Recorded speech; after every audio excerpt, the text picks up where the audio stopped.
भगवते वासुदेवाय कृष्णाय वासुदेवाय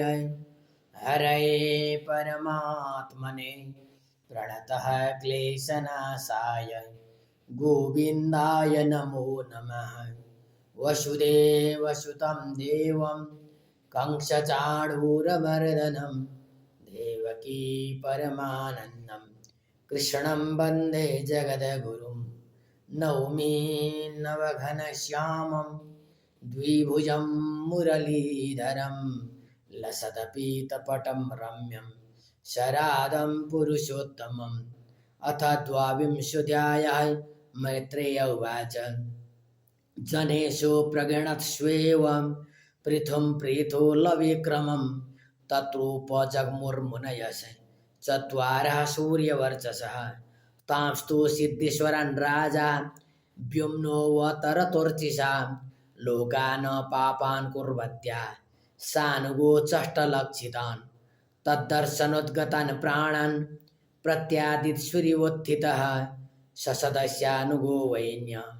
इन्द्रियेषु गुणानिव गौरवाद्यन्त्रतः सभ्यः प्रश्रयानतकन्दरः विधिवत् पूजयाञ्चक्रे गृहीताघ्यर्हणासनान् तत्पादशौचसलिलैर्मार्जितालकवन्दनः तत्र शीलवतां प्रीत्यै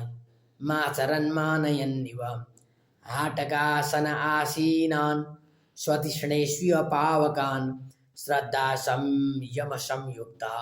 प्रीतः प्राह भवाग्रजान्। पृथुरुवाच अहो आचरितं किं मे मङ्गलं मङ्गलायनाः यस्य वो दर्शनं यासि दुर्दर्शानं च योगिभिः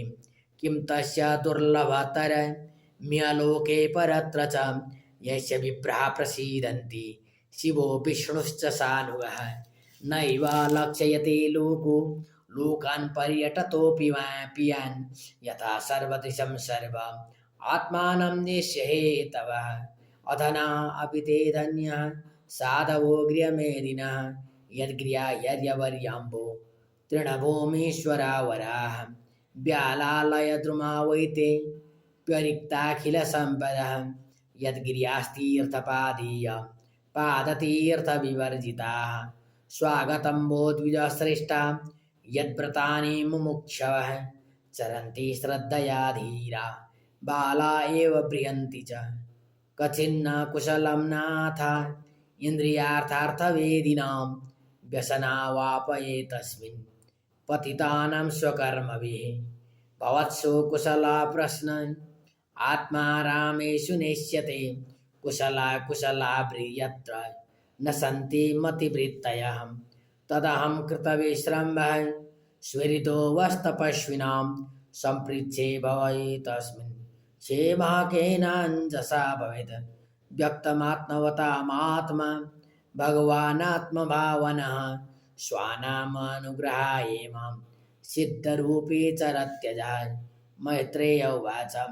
पृथुस्तत्सूक्तमाकर्ण्य सारं सुष्ठुमितं मधु स्मयमान इव प्रीत्या कुमारः प्रत्युवाच। सनत्कुमार उवाच साधु पृष्टं महाराज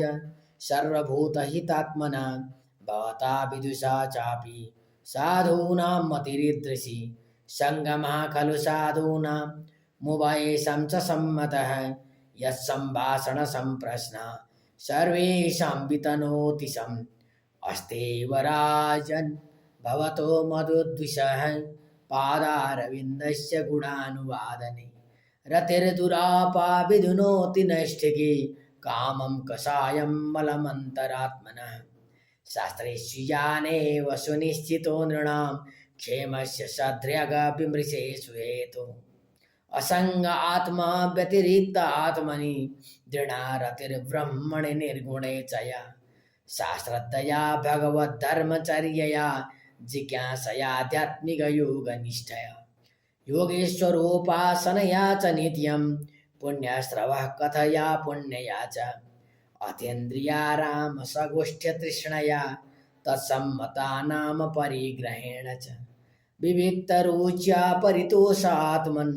विना हरिर्गुणपीयूषपानात् अहिंसया पारमहंस्यचर्यया स्मृत्या मुकुन्दाचरिताग्रसीदुना यमैरकामरनियमैश्चाप्यनिन्दया निरीहया द्वन्द्वतितिक्षया च हरिर्मूर्तस्तपरकर्णपूर गुणाभिधानेन विजृम्भमाणया हरिर्मोस्तत्परकर्णपूर गुणाभिधानेन विजृम्भमाणया भक्त्या यसङ्ग सदसत्यनात्मनि शनिर्गुणे ब्रह्मणि चान्दसारथिः यदा रतिर्ब्रह्मणि नैष्टिकी पुमा नाचार्यवन् ज्ञानविरागरम्मसा दहतीय वीर्यमृतयं जीवकोशं पञ्चात्मकं योनिमिवोत्थितोऽग्नि दग्धाशयो मुक्तसमस्ततद्गुणो नैवात्मनो बहिरन्तरविचष्टे परात्मनोर्यद्व्यवधानं पुरस्तात् स्वप्ने यथा पुरुषस्तद्विनाशे आत्मानमिन्द्रियार्थं च परं यदुभयोरपि सत्याशयोपाधौ वै पुमान् पश्यति नान्यदा निमित्ते सति सर्वत्र जलादावपि पुरुषः आत्मानश्च परस्यापि भिदां पश्यति नान्यदा इन्द्रियैर्विषयाकृष्टै राक्षिप्तं ध्यायतां मनः चेतनं हरते बुद्धे स्तम्भस्तोयमिव हृदात् भ्रश्यत्यनुस्मृतिश्चित्तं ज्ञानभ्रंशस्मृतिक्षये तद्रोधं कवया प्राहुः रात्मापहनावमात्मनः नातः परतरो लोके पुंसः स्वार्थव्यतिक्रमः यदध्यन्यस्य प्रेयस्त्वमात्मनः स्वव्यतिक्रमात् अर्थेन्द्रियार्थाविद्यानं सर्वार्थापहनवो नृणां भ्रंशितो ज्ञानविज्ञान देना विशति मुख्यतां न कुर्यात् करिचित् सङ्गं तमस्तीव्रं तितीरिषुः धर्मार्थकाममोक्षाणां यदत्यन्तविघातकं तत्रापि मोक्ष एवार्थ आत्यन्तिकतयिष्यते तैर्वर्ग्योऽर्थो यतो नित्यं कृतान्तवैश्यंवितः परे वरे च ये भावा गुणव्यतिकरादनु न तेषां विद्यते क्षेम मीश विध्वंसिताशिषां तत्त्वं नरेन्द्रजगतामततस्थुषां च देहेन्द्रियासुधिषणात्मविरावृतानां यक्षेत्रवित्तपतया हृदि विश्वगावे प्रत्यक्षकास्ति भगवांस्तमवेहिषोऽस्मि यस्मिन्निदं सदसदात्मतया विभाति माया विवेकविदुति सृजिवाहि बुद्धि त्वं नित्यमुक्तपरिशुद्धविबुद्धतत्त्वं प्रत्यूढकर्मकलिलप्रकृतिं प्रपद्ये यत्पादपङ्कजपलाशविलासभक्त्या कर्माशयं ग्रथितमुदग्रथयन्ति सन्तः तद्वन्नरिक्तमतयो यतयोऽपि रुद्धा श्रोतो गणास्तमरणं भज वासुदेवं कृच्छो महान्यववर्णवमप्लवेषां षड्वर्गनक्रमसुखेन तितीरसन्ति तत्त्वं हरिर्भगवतो भजनीयमङ्घ्रिं कृत्वोड्डुपं व्यसनमुत्तरदुस्तरार्णं मैत्रेय उवाच स एवं ब्रह्मपुत्रेण कुमारेणात्ममेधसा दर्शितात्मगति सम्यक् प्रशस्योवाच तं नृपः राजोवाच कृतो मेऽनुग्रहपूर्वं हरिणार्थानुकम्पिना तमापादयितुं ब्रह्मन् भगवन् यूयमागताः निष्पादितश्च कर्षणेन भगवद्भिर्घृणालुभिः साधोच्छिष्टं हिमे सर्वमात्मना सा किं ददे प्राणादारः सुता ब्रह्मन् गृहः सपरिच्छदाः राज्यं बलं मयि कोश इति सर्वं निवेदितं सैनापत्यं च राज्यं च दण्डनेतृत्वमेव च सर्वलोकाधिपत्यं च वेदशास्त्रविदर्हति स्वमेव ब्राह्मणो भुङ्क्ते स्वं वस्ते स्वं ददाति च तस्यैवानुग्रहेणान्नं भुञ्जते क्षत्रियादयः यैरितृषि भगवतो गतिरात्मवादे एकान्ततो निगमे प्रतिपादितान् तुष्यन्त्वदभ्रकरुणा स्वकृतेन नित्यं को नाम तत्प्रतिकरोति विनोदपात्रं मैत्रेय उवाच तात्मायोगपतयाम् आदिराजेन पूजिताः शीलं त्वदीयं संशन्तः खेभुवन्मिषतां दृढां वैन्यस्तो धुर्यो महतां संस्थित्याध्यात्मशिक्षया आप्तकामामि आत्मानं मेनात्मन्यवस्थितः कर्माणि च यथा कालं यथा देशं यथा बलं यथोचितं यथा वित्त मकरोद् ब्रह्मसात् कृतं फलं ब्रह्मणि विन्यस्य निर्विसङ्गः समाहितः कर्माध्यक्षं च मनुवान् आत्मानं प्रकृते परं गृहेषु वर्तमानोऽपि ससाम्राज्यश्रियान्वितः नासज्जतेन्द्रियार्थेषु निरहं मतिरर्कवत् एवमध्यात्मयोगेन कर्मणि अनुसमाचरन् पुत्रानुत्पादयामास पञ्चार्चिष्यत्मसम्मतान् विजितास्वं धूम्रकेशं हर्यश्वं द्रविडं वृकं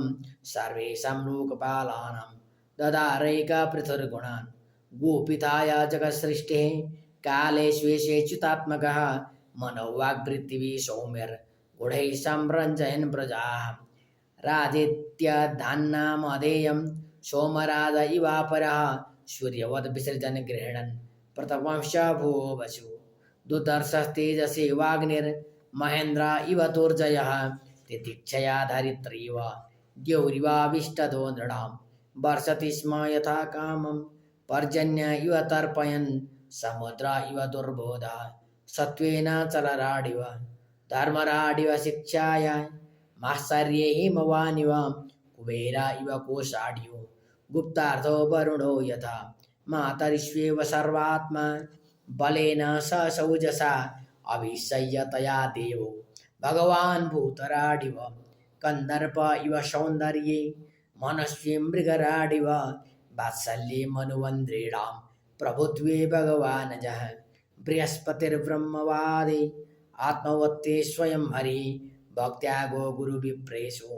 विश्वक्सेनानुवर्तिषु रिया प्रश्रयशीलाभ्या मात्मतुल्यः परोद्यमे कीर्तोर्ध्वगीतया पुंभिस्तैलोक्ये ततत्रः प्रविष्टा कर्णरन्ध्रेषु स्त्रीणां रामः शतामिव कीर्तोर्ध्वगीतया पुंभिस्तैलोक्ये तत्रः प्रविष्टा कर्णरन्ध्रेषु स्त्रीणां राम शतामिव। ओम जय जय श्रीमद्भागवते महापुराणे पारमहंस्यां संहितायां चतुर्थस्कन्धे पृथुचरिते द्वाविंशोऽध्यायः।